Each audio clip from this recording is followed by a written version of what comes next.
Hello, my name is Lily Alpert, and I'm a researcher at the Center for State Child Welfare Data at Chapin Hall at the University of Chicago. In this session, I, along with Peter Watson from the University of Southern Maine, will cover some of the basics of qualitative case review and discuss the role case review can play in the CQI process. By this point in the series, you've seen this diagram of the CQI cycle several times. As we've discussed, and as we'll discuss even further in future sessions, each stage of the CQI process has its own need for evidence. That is, at each step, we're called on to make some claim or observation or decision that needs to be supported with evidence before we can really move on. In previous sessions, we've talked a lot about the role that quantitative evidence plays in the process. For instance, in Module 3, we explained how supporting an observation about a particular outcome requires an analysis that uses the correct denominator. That type of evidence is especially relevant, for example, during the plan phase, when we're trying to define an outcome that needs improvement. Later in Module 8, we'll discuss best practices for generating evidence about the fidelity of program implementation and the effectiveness of interventions. That type of evidence enters the picture during the study phase, when we have to make a claim about the effectiveness of our CQI interventions. The focus of this session is to talk about the types of evidence that qualitative case review provides. We'll review best practices for generating that kind of evidence and talk about when in the CQI process we would want that type of evidence to enter into our decision making. What you'll want to bear in mind throughout is that more than anything, qualitative case review provides us with insight into the process and quality of care, what services are delivered, and how they're delivered, the two boxes you see shaded in peach in the diagram here. Toward that end, then, the goals of this session are to define qualitative case review, which we'll abbreviate as QCR, as a technique for generating evidence that has a role to play in the CQI process, review some basic ground rules for using QCR to ask and answer questions about the child welfare system, and then to talk a bit about how a child welfare agency can facilitate and support a high-quality QCR process.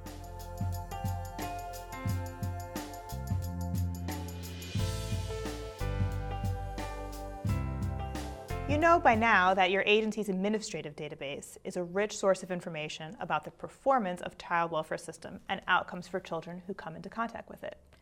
You've seen the power of that resource in the examples we've covered in previous sessions using the QUIP and FCDA databases.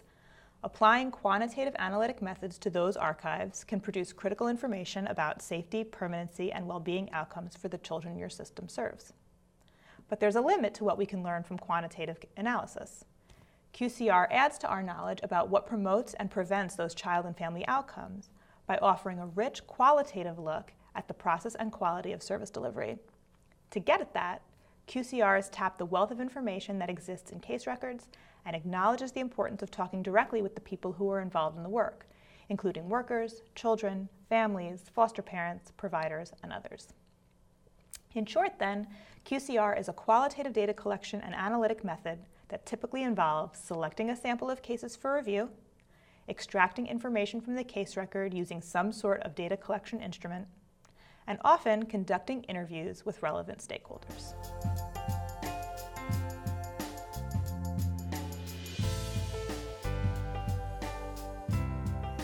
Now, because QCR is a tool for generating evidence to apply to the CQI process, the best practices in converting data to evidence that we've discussed in previous sessions still apply.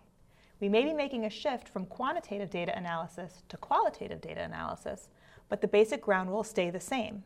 Namely, we have to be clear about the question we're using QCR to answer.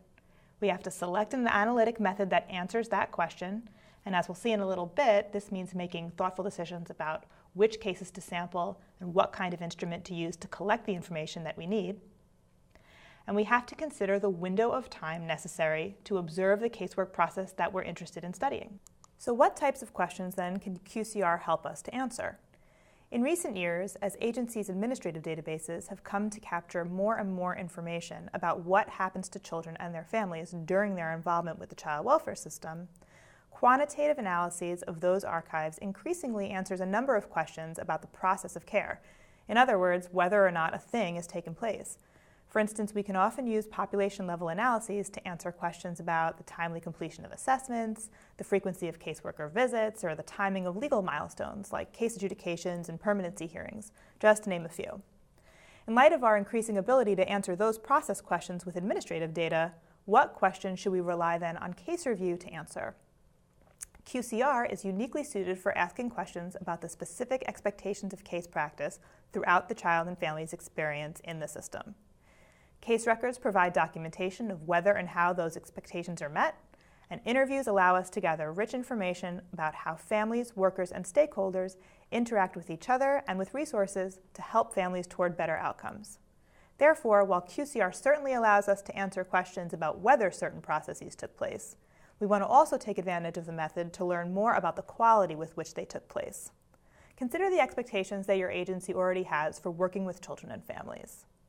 For example, it's probably safe to say that your agency expects staff to do the following: assess child and family needs, perhaps with an assessment like the Child and Adolescent Needs and Strengths Assessment, refer children and families to services, visit children in foster care in their foster care settings in order to monitor their adjustment and well-being, facilitate child-family visits for children placed in foster care, and develop a case plan and adjust it as needed.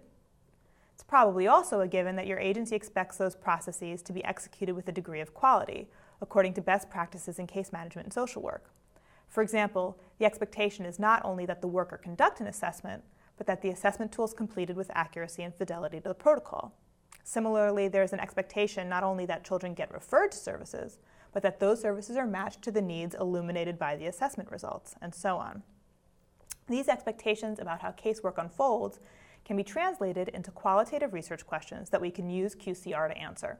For example, are assessments conducted with fidelity to the protocol? Are services to which clients are referred matched to their needs? Are caseworkers actively monitoring the well-being of children in care during visits? Do family and child visits enable family members to practice healthy relationships? Do case plans reflect ongoing responsiveness to child and family needs? These questions, of course, just scratch the surface. I'm sure that you can think of many more.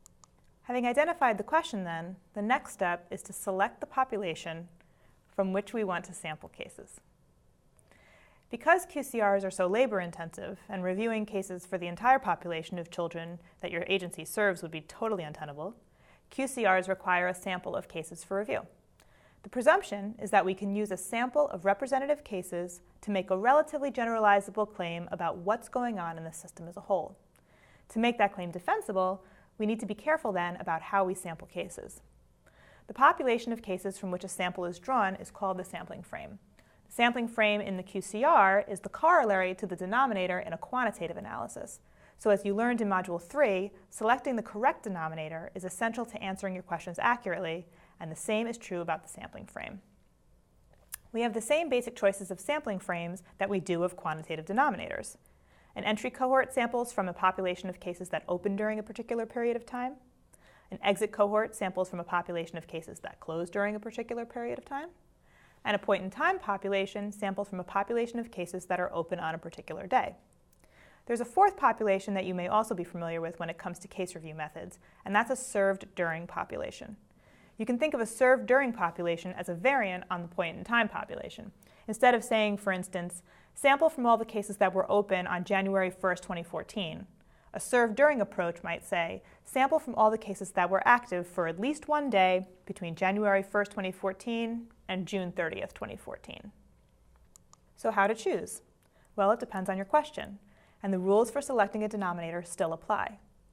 Imagine a case review instrument that asks a set of questions about whether services to which children are referred match their needs. Well, with that in mind, recall from the previous sessions who gets included and excluded in each potential sampling frame. If you sample from an exit cohort, say all the children whose foster care cases closed in 2014, you'll be ignoring those children who are still in care, the ones who are probably more likely to be lingering in the system.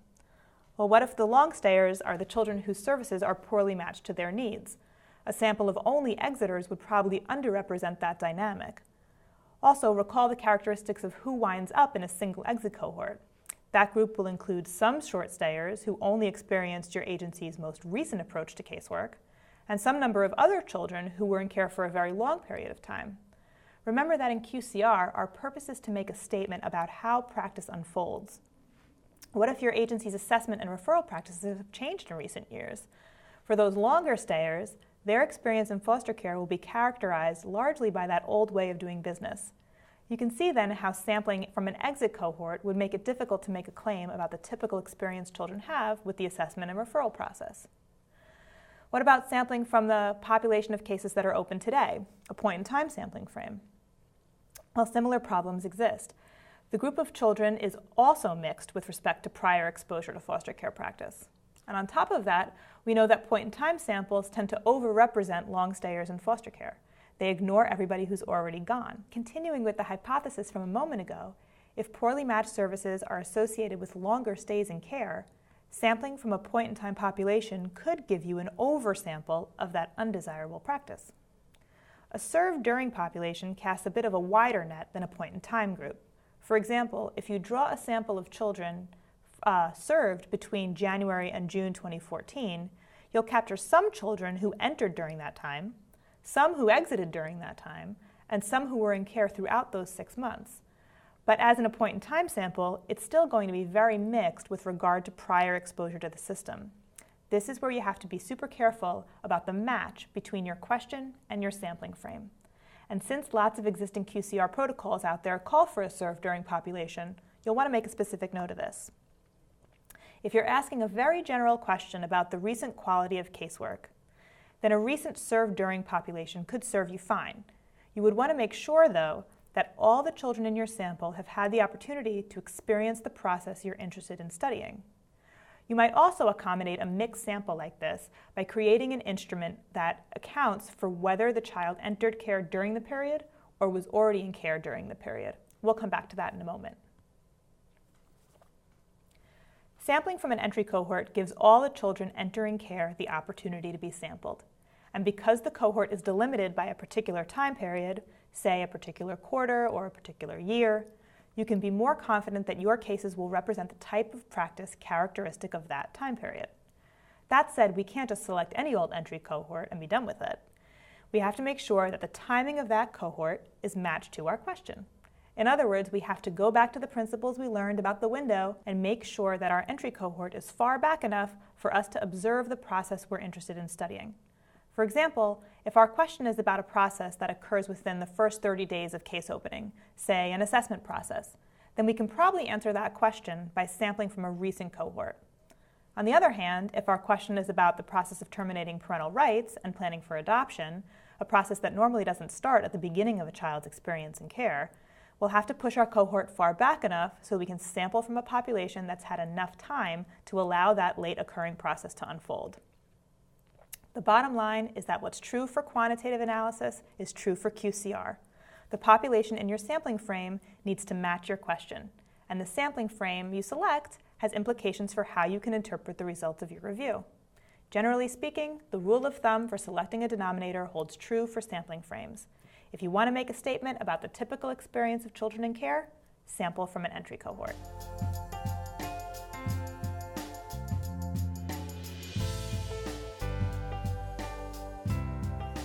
The Multi-State Foster Care Data Archive, which contains foster care spell records at the child level, can help you select your sample.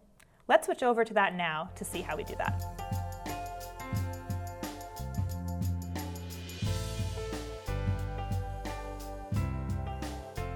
After logging in, we'll select all spells from the menu bar. Here we'll customize the population from which we want to select samples. In this case, let's say we want to review cases in Los Angeles County.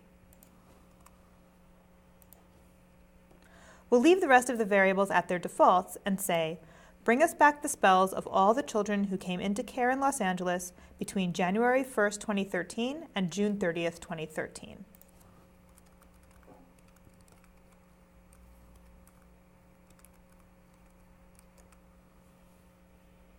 Then we'll scroll down to List Records, select all the variables in the spell file, and click Download Data. That will open a CSV file in Excel. I've run some fake results in advance for this demo, so let's switch over to that output. You'll get a file that looks like this with the variable names at the top. These child IDs are fake for this demo, but you'll see actual child identification numbers here. We'll insert a column between rows A and B and call it random. This is where we'll assign each case a random variable. We'll use the rand_between function to do that. Since there are about 4,000 children in this population, let's give each of these cases a random number between 1 and 4,000. We'll copy that formula and paste it into all the cells below.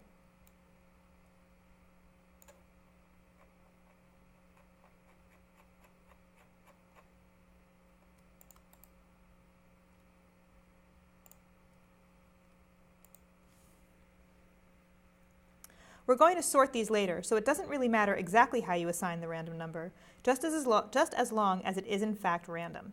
To keep these particular assignments fixed, copy the column and paste it back in by selecting Paste Values.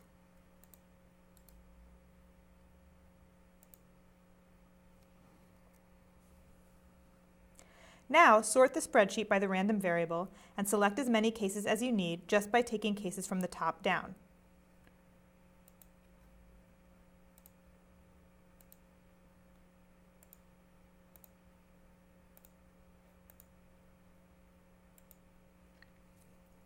Because the selection is totally random, this method should give you a pretty representative sample in terms of demographics, race, ethnicity, age, gender, and so on. Note that you can also keep customizing further depending on your question. Let's say, for example, that your question is specifically about infants under the age of 1. We can sort first by the AgeCat4 variable, where a code of 1 stands for children entering as an infant, and then by the random variable.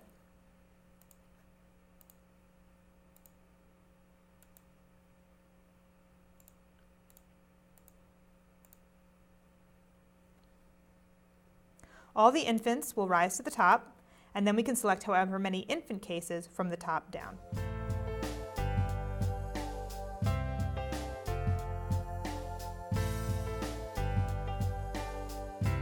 So methodologically speaking, selecting an appropriate sample is part of the battle. The other part, of course, is selecting the information you need in order to answer your question. Again, there's a corollary to the analytic discipline of quantitative analysis. There, we had to ask ourselves what statistical analysis or parameter would give us the answer to our question. A percentage, a survival curve, a median. The question in this case of QCR is less mathematical, but similar. What kind of items answer the question we have about casework practice? In a QCR, these questions are embedded in two main types of tools: the instruments we use to extract and evaluate material from the case record, and the interview guides that we use to query stakeholders involved in the case. This slide lays out some hallmarks of a useful QCR instrument. As in our efforts to select the most appropriate sampling frame, creating a case review instrument is also about developing a tool that is suited for the question we want to answer. Remember, we conduct QCRs because we're interested in casework processes and the quality of those processes.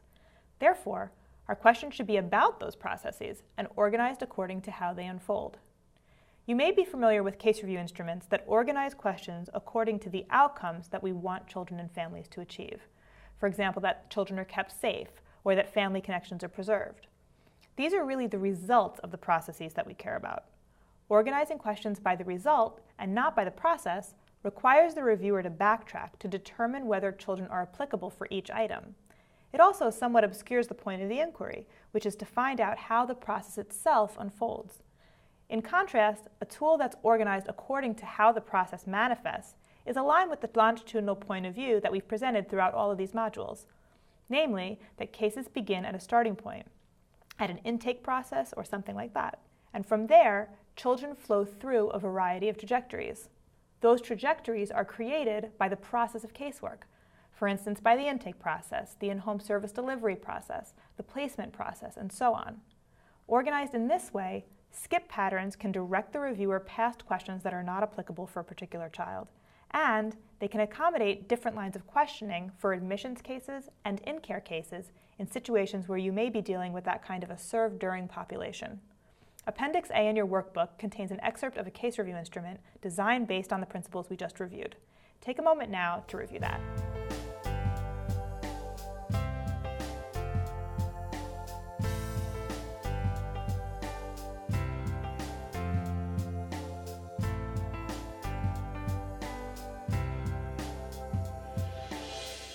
Now that you have an idea about best practices and case review methods, I'm going to turn this session over to Peter Watson, who will talk a bit about how child welfare agencies have implemented QCRs and used those results to guide efforts to improve case practice. Thank you, Lily. So I'm going to shift the conversation a little bit here, and we're going to talk about what we have learned about quality case review implementation over the last 15 years or so in the United States. By way of background, most states and many counties out there have implemented some sort of an ongoing comprehensive case review process, what I think of as a regular process that looks more broadly at outcomes like safety, permanence, and well-being, and at specific systemic processes within child welfare. Across most of the states and many counties that have done this, the most common models that they've used, people are probably familiar with. The Federal Child and Family Services Review is one, and the Quality Service Review Process is another.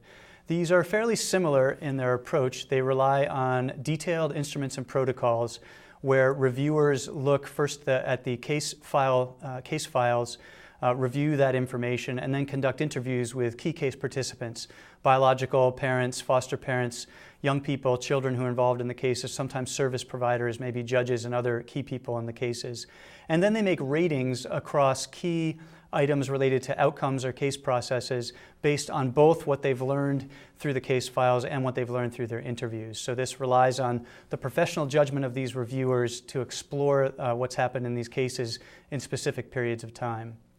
The key to this, I think, for states and counties is that you can then aggregate this information and link it to other forms of information coming out of your CQI system, and then use that to help move the agency, help make improvements in your case practice, in your processes, and hopefully in your outcomes.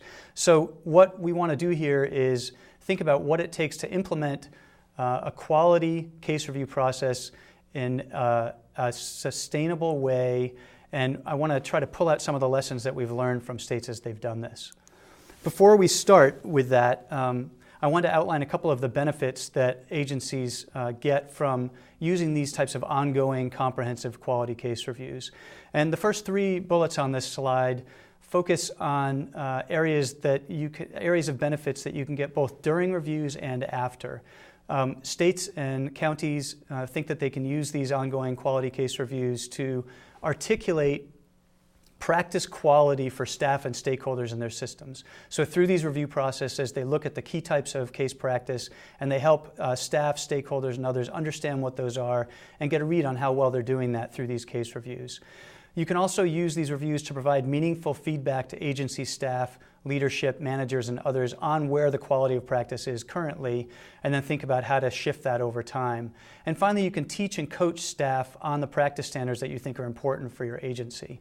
Again, those first three, you can do that in real time during reviews as you're reviewing an individual case. You can sit down with an office that's had a number of cases reviewed and give preliminary findings and give them a sense of what their practice is like, what some of their challenges are. And then you can aggregate that across different offices, for instance, within a state, across local offices, across counties, to try to get a sense of where your case practice is across the entire state. The other benefit that people talk about around these types of quality case reviews is the ability to use them to establish and promote a CQI culture within an agency. Annie E. Casey, the foundation, conducted a study a couple of years ago and wrote a paper called Counting is Not Enough, where they looked at states and counties that had CFSR models and quality service review models. And I want to cite them for these types of benefits that I'm pulling out here. But the key for me is that in order to reach that last benefit there, establish or promote a CQI culture with a quality case review, agencies have to link those quality case reviews to other types of data and information coming out of a CQI system. If agencies can do that, if you can link results from reviews to other types of quantitative data, if you can put those together with some sort of an action planning process that's supported through your agency's CQI system, then you can begin to establish and promote what I think of as a CQI culture within an agency. But the key message here is that it takes a lot of time to do this. It takes persistence. It takes intentional effort and focus on this over a number of years. So when I think about the types of benefits that we just talked about from quality case reviews, I can't help but think of a colleague of mine, and that hopefully some people who are watching this know, a man named Richard Anderson, who, when he retired after 33 years of working in different social work capacities, had been the director of Utah's Division of Child and Family Services for the last 6 years of his tenure. And I had a number of discussions with Richard over the years about how to create a continuous quality improvement system and a culture. And what always struck me with him is he had a very clear vision of what case practice should be in Utah. He had an unquestionable commitment to working in a meaningful way with stakeholders within his agency and outside of it. And he used the quality service review process to help push his ideas about what case practice needed to be in Utah and to engage those stakeholders. Richard regularly invited stakeholders such as legislators, judges, and others to participate in these reviews as well as reviewers, so they could learn about the case practice that was happening in Utah and therefore support his efforts to leverage funding and other supports from the state government and other agencies in the government to make improvements in the child welfare system. He also did the other things that are critical to making improvements, which is he brought about changes in the way that Utah hired, supported, coached, retained staff. He built better data systems in Utah. And because of that, they were able to put everything together in a way that they could make improvements in a sustained way over those 15 years, measurable improvements that they could measure both through their quantitative data and through the results of their QSRs. Richard's efforts and the efforts of the staff that were working for him in the way that I talked about, being open, being committed, and being clear that the quality service review process was going to help people understand practice, is, if you will, the secret sauce that people need to think about adding when they implement a quality case review process. It's not something that an agency can implement in a technical way. This can't be a top-down form of implementation. If you want to implement QCRs successfully and use them to answer questions, use them to generate evidence in the way that Lily was talking about earlier, you need to work with your stakeholders and your staff in a sustained way and be willing to make changes as you go along so that you have a rigorous process, a consistent process that can give you the information you need to make changes as you go forward.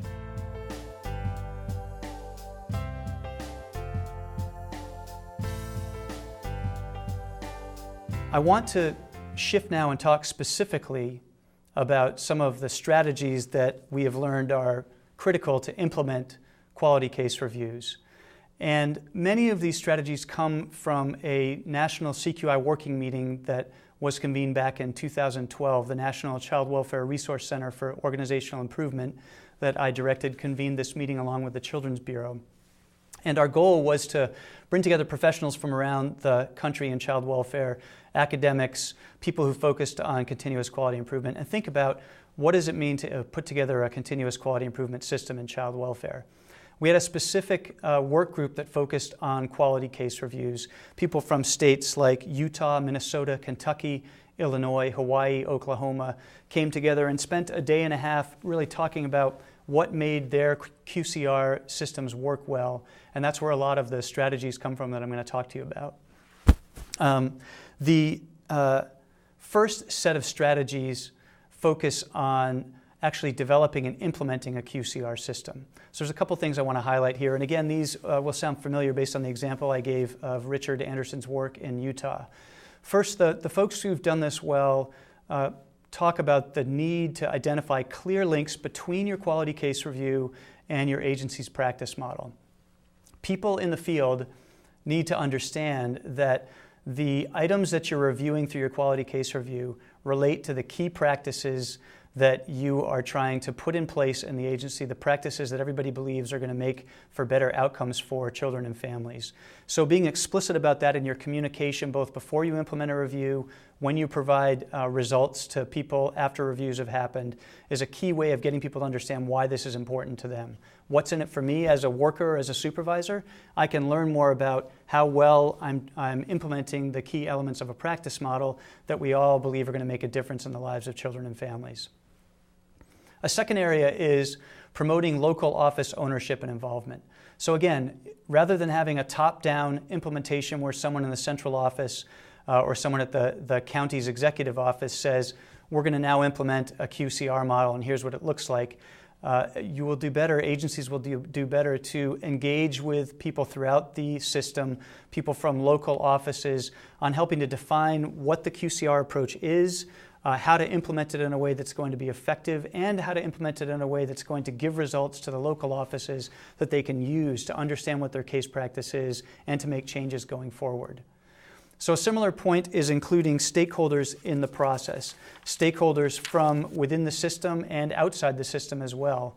Making sure that those folks understand why you're engaging in a quality case review system and what the upsides are for that quality case review system, letting them know that you're willing to be transparent and open about what you find, because the purpose is to make a difference in the lives of children and families.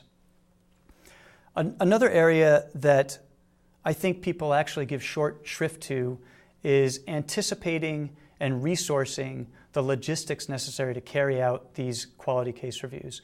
Now again, this is particularly important if you're going to implement more of an ongoing case review like the CFSR or QSR, because there are significant logistics involved, some of them covering the things that Lily talked about earlier, such as pulling case samples, talking to local offices about what the process is, training reviewers, factoring in enough time to write final reports, factoring in enough time to support action planning afterwards. Too often, I think what agencies have done is they have looked at a case review function as really the important part is pulling the cases and reviewing the cases and making ratings, and then things start to fall off. We don't spend enough time putting the reports together and then actually helping our folks at the local office understand what the findings mean and then engage in a process of trying to move forward.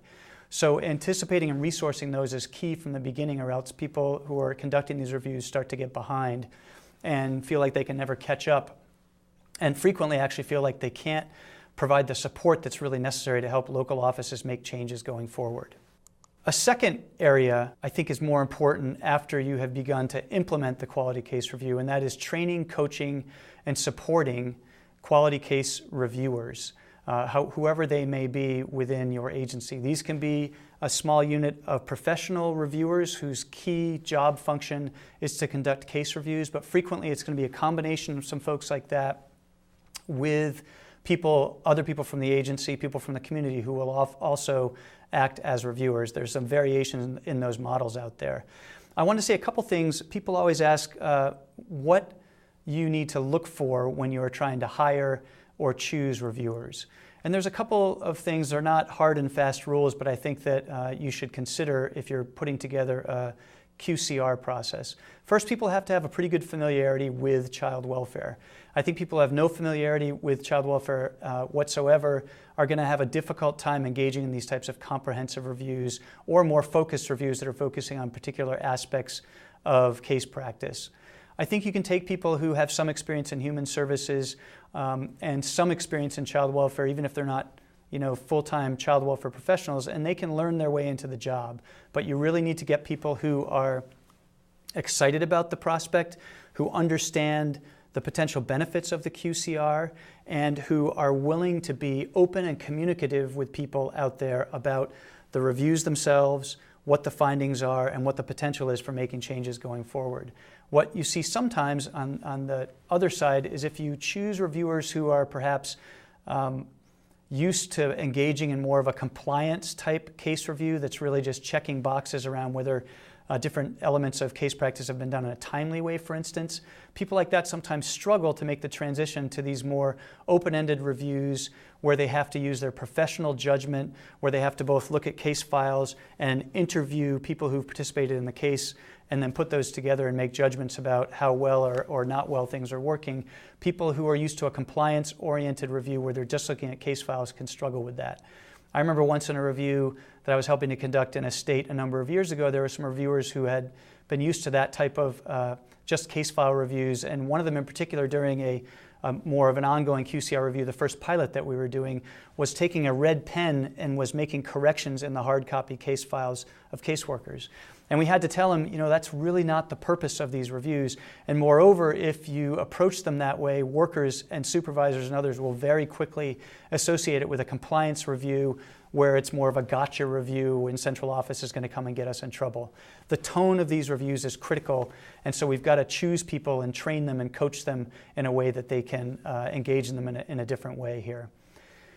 A second point is managing and supporting review teams as they are in the process of conducting the reviews. And there's going to be variation out there around the way these reviews are conducted. A typical model for CFSR and QSR type reviews is having a review team that goes to a local site together and reviews a number of cases over a week or 2 weeks. But even if you have a process where it's a little bit more spread out, where you have reviewers in different offices using similar tools, someone needs to manage and support those teams. Someone who's very knowledgeable and comfortable with the quality case review process and the instrument and the protocols. Someone who's going to circulate regularly, communicate with those reviewers. It's a form of managing, supporting, and giving on-the-job training, even to reviewers who are fairly experienced in doing these types of reviews. As an example, on some of the reviews that I have served as a site leader for these reviews, when people have asked me, when they've had trouble with a given case, say, and they've had trouble trying to figure out how to make a rating in a given area, the temptation for someone who's very experienced is to say, here's the answer. Here's what you need to do. A better way, I think, to manage and support people is to say, let's look at the protocol together. Let's factor in what you've learned about this case through the case file review and the interviews, and then let's figure out how to get to the answer. And I've learned through doing this a number of times that in probably 95% of the situations that I've run up against, if I take that approach, look at the instrument, protocol, and the instructions together with the reviewer or the review team, they can find their way to the answer. They learn more, the final product is better, and you're going to have a better quality, more consistent product across all the reviewers if you take that approach. This is related to the third point here, ensuring consistency across reviewers and inter-rater reliability. There's a number of ways to do this, but when you're using a quality case review process that relies on professional judgment of reviewers, that's looking at more than just were things done on time, you've got to make certain over time that your reviewers don't start to go in different directions slowly, but all of a sudden you can find that you have reviewers in very different places over a period of time in terms of the way they're interpreting the instrument and the protocols that you're using out there for your reviews. So engaging with them on-site as the reviews are happening in the way I just talked about is critical. You can have multi-level, what I think of as quality assurance efforts, meaning when reviewers complete their instruments, different people look over their instruments and raise questions and ask for clarifications if necessary until everybody's satisfied that the ratings make sense and they've been explained adequately. You can pull the review team together outside of reviews and go over sample cases or tricky questions that people have to make sure, again, that everybody's interpreting the instrument, the protocols in a similar way and making similar decisions about ratings, about whether things are going well or not. And then there's individual coaching that you can provide to reviewers before and after reviews. Something I left out here that I want to go back to is the actual training that we provide reviewers. And again, in my experience in agencies across the country, we're kind of all over the map in this. Quality service review processes have a fairly standard approach to training where potential reviewers have to shadow experienced reviewers and get certified. So I think with quality service reviews, there's a good amount of consistency in terms of the way we train our reviewers up front. Other types of reviews, there's much less consistency. Some states and agencies put people through a 1 or 2 day training on the instrument and the protocols where they have sample and mock cases and people really learn to do that. They have sample interviewing guides and protocols and they actually practice with other people who are learning. Other agencies, maybe orient people at the beginning of the week and then rely on more experienced reviewers to bring people along.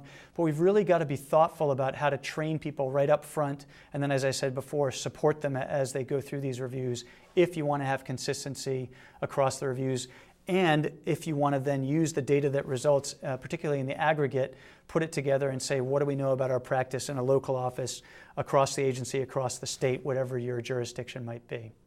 The last area, the third area I want to talk about, I would label facilitating and supporting the use of qualitative case review results.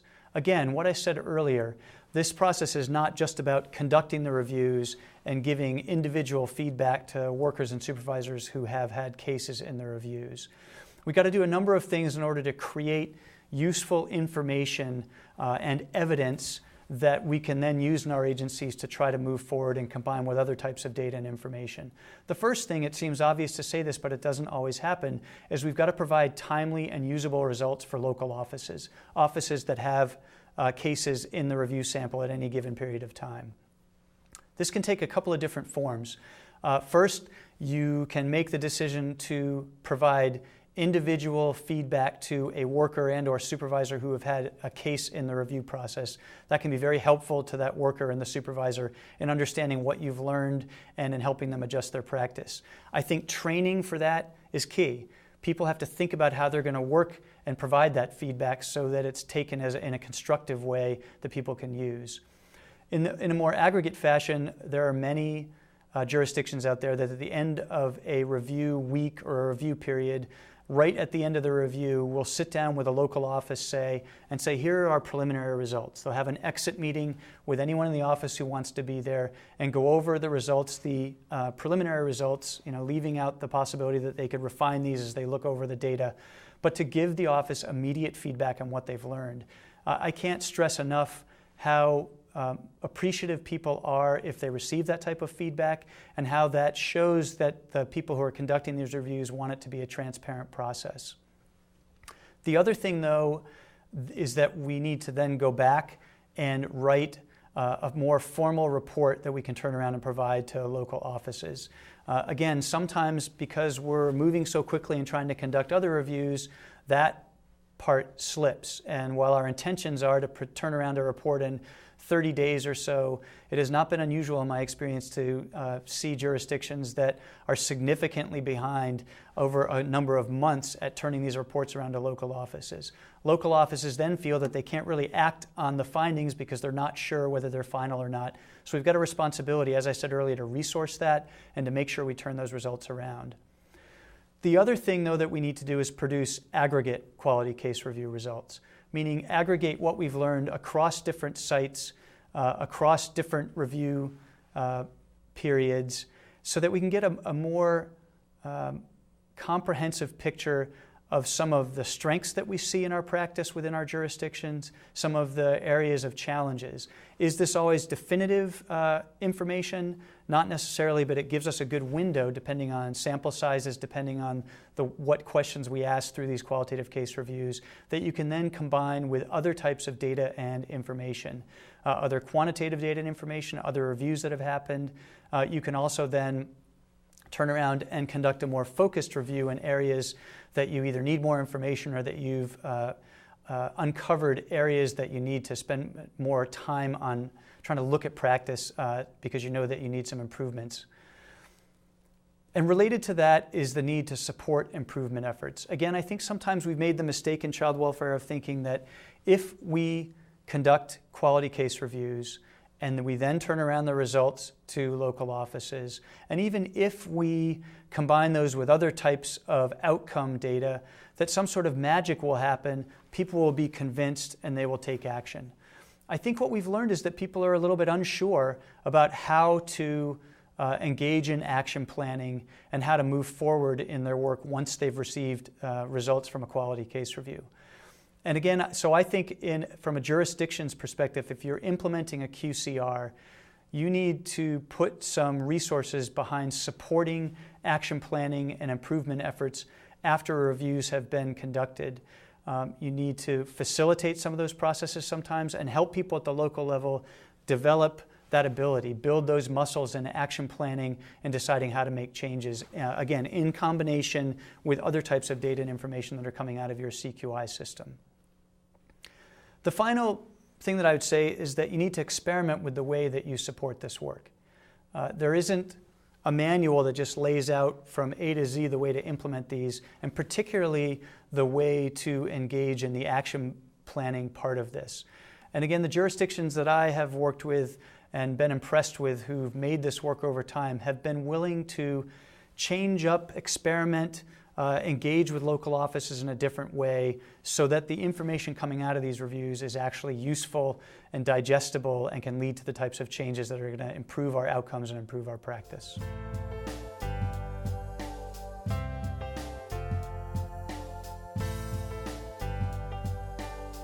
So that last point that I raised around experimenting makes me think about colleagues that I have worked with over a number of years in Minnesota at the Department of Human Services there, the Child Welfare Agency in Minnesota, a state supervised, county administered state.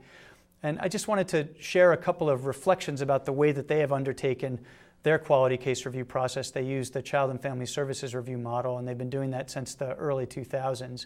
But from the very beginning, there was a commitment in Minnesota to work closely with county stakeholders around how to define the reviews, how to plan the reviews, how to undertake them, how to bring together supervisors, workers, and other staff from surrounding counties to serve as reviewers when a particular county was being reviewed, how to deliver the results, and how to support the use of those results to make changes. And what I've been impressed with, again, is the changes that Minnesota tried to make over the years in response to what they were seeing as a result of their CFSR process. So, for example, early on, they pretty much used the federal process as it was designed way back in the first round of the CFSRs. They'd conduct a review with a sample of cases, they'd turn around a written report, and they would ask the county offices to create a program improvement plan. And what they realized is that the county offices in many cases were struggling somewhat to figure out how to take everything that was coming out of the reviews and create a program improvement plan that was going to be useful. So they started experimenting. They started, in addition to having an exit meeting at the end of a review week, say, the CFSR staff from the central office at the state level would go back out to a county within a month or so, bring the final report, and sit down and facilitate an action planning discussion with people from the county agency and some stakeholders, judges, service providers, people from juvenile justice, mental health, whoever might be critical in a given county, and talk through what they had found and think about where do we need to go from here. But then again, at another point, they realized we aren't using our quantitative data as much. We're not looking at our outcome data as much in concert with the results of these reviews. So they tried to layer that piece into the mix. They tried to start engaging their supervisors all over the state through having special webinars for those supervisors where they would share results from the reviews, share the aggregated results, try to talk about what they were learning through these reviews about case practice in Minnesota, try to introduce ideas about evidence-based practice to the supervisors and to the counties that they could try to use and adapt to improve their practice. And then they took it even further. Most recently, they would conduct Child and Family Service reviews in Minnesota and then have an exit meeting at the end of the week where they created a special PowerPoint presentation that would summarize the results, but that they would engage people from the county and stakeholders in real time to say, based on these preliminary results, based on what you know about your data and about your system, what are some ideas you have to move forward, build on your strengths, and address some of the challenges that you have? In effect, at the end of 1 week, through doing using clear communication and working carefully with the county, after 1 week of reviews, they could sit down and start to create the beginnings of an action plan for those counties. And so what we've seen in Minnesota and other places that have taken that approach is that certain counties now in Minnesota, for example, have taken that qualitative case review process and they've made it their own. They're now conducting their own reviews rather than waiting for the state folks to come once every 3 to 5 years because they want a more regular look at their practice and they want to drill down into their practice so that they can give feedback to their workers, stakeholders, and others and make a difference in their practice and outcomes. So the range of experiments that Minnesota tried over the years gives you a sense of what you have to do to make these quality case review processes work. It requires sustained commitment to work collaboratively with stakeholders, to communicate clearly, and to work together to take the results of these quality case reviews, put them together with other results from continuous quality improvement sources, and then engage in some action planning to make a difference in practice and outcomes in a system. We're going to step back now a little bit. Lily and I are going to have a conversation about some similar examples from other jurisdictions, just as a way of illustrating some of the points that we've talked about earlier in this module.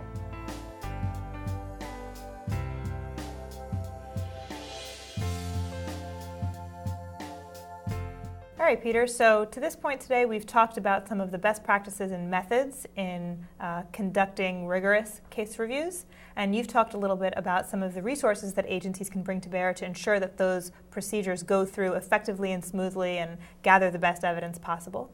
And we wanted to sort of end here by talking about examples of the evidence that actually got generated out of some of those processes, and talk a little bit about how states have used that information in order to improve services and outcomes for children and families. So I think the first example we wanted to talk about is you had a continuation of your Minnesota example to talk about some ways in which that state has used evidence in order to improve practice. Right, just a quick example. I had said that over time Minnesota had experimented with different ways of sharing the results with their counties after reviews, and after a few years of conducting reviews, they noticed that there were some outcome areas where they weren't making the progress they wanted to. In fact, I think that the results of the reviews were going in the wrong direction. So one area in particular was family engagement and case planning. So using that CFSR tool that they were using, there's a particular item that tries to measure the way that families are engaged in developing and implementing the case plan. And so Minnesota tried to, rather than dealing with it on a county-by-county basis, tried to come up with a way of giving information to counties that they could use to try to make improvements. And they created something called a Minnesota PIP tip, PIP being Program Improvement Plan. And they did a number of these over the years, and I don't even remember which one was the first one, but the one for family engagement, as an example, had a couple of things in it. It pointed out how they define family engagement through the instrument, how it was linked to the practices that Minnesota wanted to engage in child welfare cases. They gave examples from different counties of where family engagement seemed to be working and where it didn't seem to be working. They had some examples in this PIP tip that showed how some counties around the state were trying to make improvements in their case practice through their improvement plans. They gave some links to evidence-based practice around family engagement from national efforts in other states, and then links to just resources that counties could use as they created their own program improvement plans across more than just family engagement, but focusing on family engagement in particular. And then I think I mentioned this, but they also then brought that, what they called the family engagement PIP tip sheet, to the supervisors because they would have, I think, monthly video conferences with supervisors around the state, since it's a large state. And that was one of the areas that they would focus on. The PIP tip I'm talking about was probably 3 to 4 pages in total. And if you think about the different elements I talked about, that's a pretty succinct way of providing information to the counties on that area. And what their goal was to improve that practice across all counties across the state over time. And then again, I guess the only other thing I'd add is that the state staff who engaged in both conducting and leading these reviews and then went out and worked with the counties would use that as one of the resources when they worked with individual counties on trying to put together improvement plans based on whatever their most recent review was. Mm-hmm. So we want to link that kind of example back to the CQI cycle.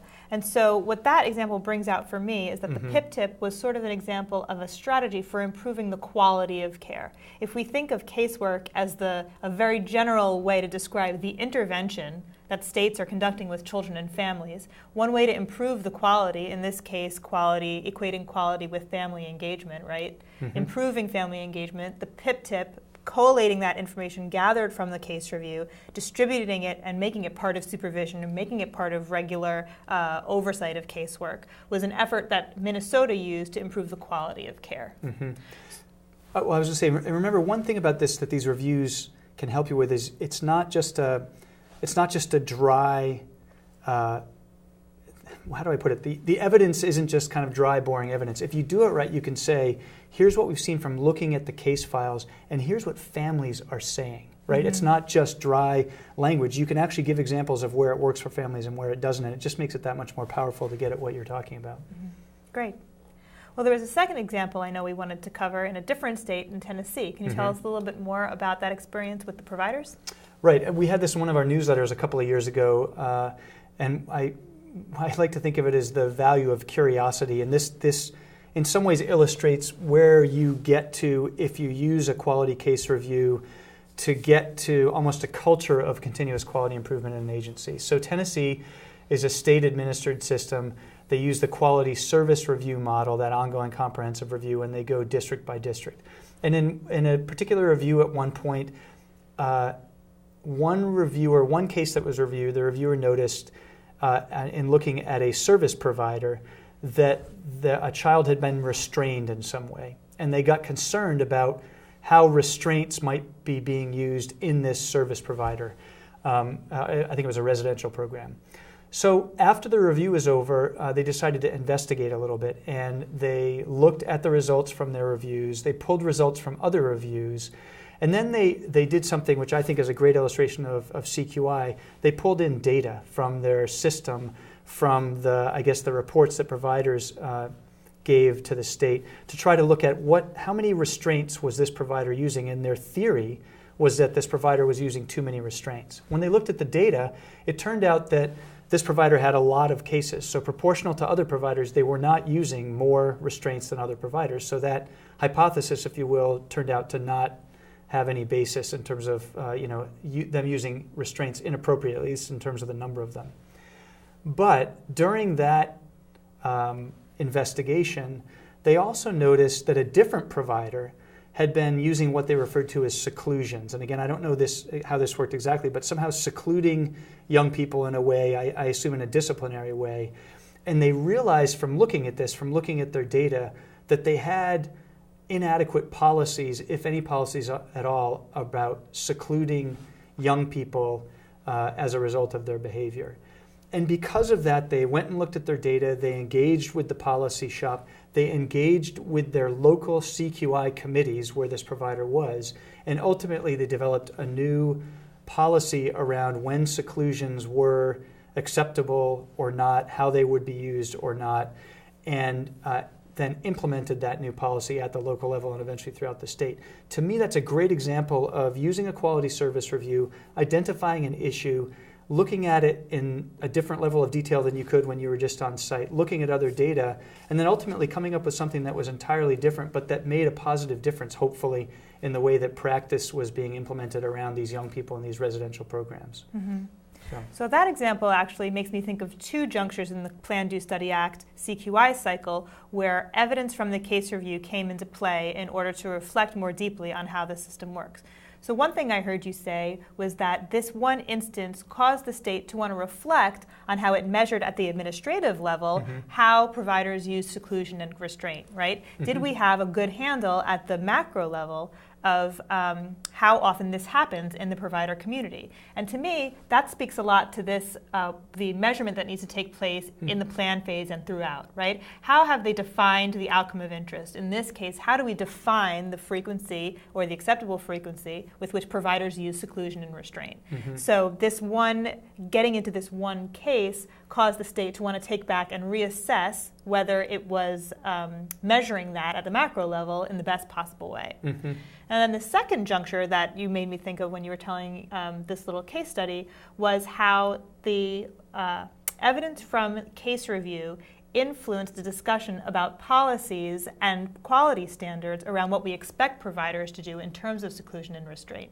And policies are things that states put in place in order to shape the expectations around the process of care and the quality of care, right?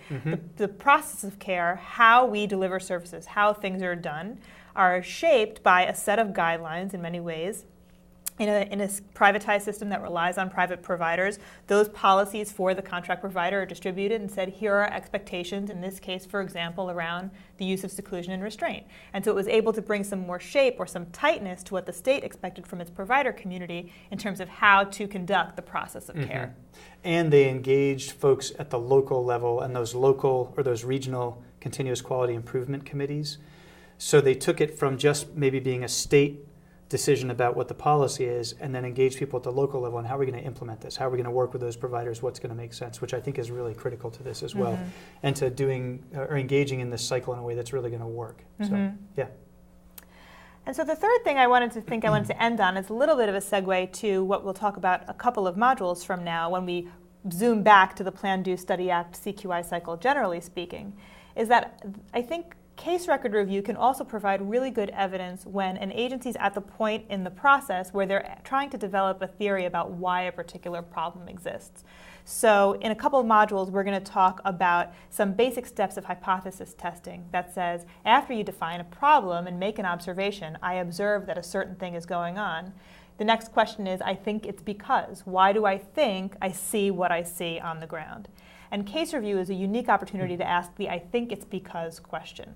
There's a lot of information we can find out in administrative data that talk about how the system works, but administrative data don't get at that qualitative component of what is the nature of casework, worker to family on the ground every day. And so insofar as those bits of qualitative data play into our understanding about how children and families are affected by the services we deliver, it can get so much to the heart, I think, of the I think it's because question in the CQI process. And so that'll take place during the plan phase, and we would encourage folks to stick around and watch the next two modules and get more of a glimpse into how that unfolds. So Peter, thanks so much for joining us today and for sharing your experience and your examples with us. Thank you for having me.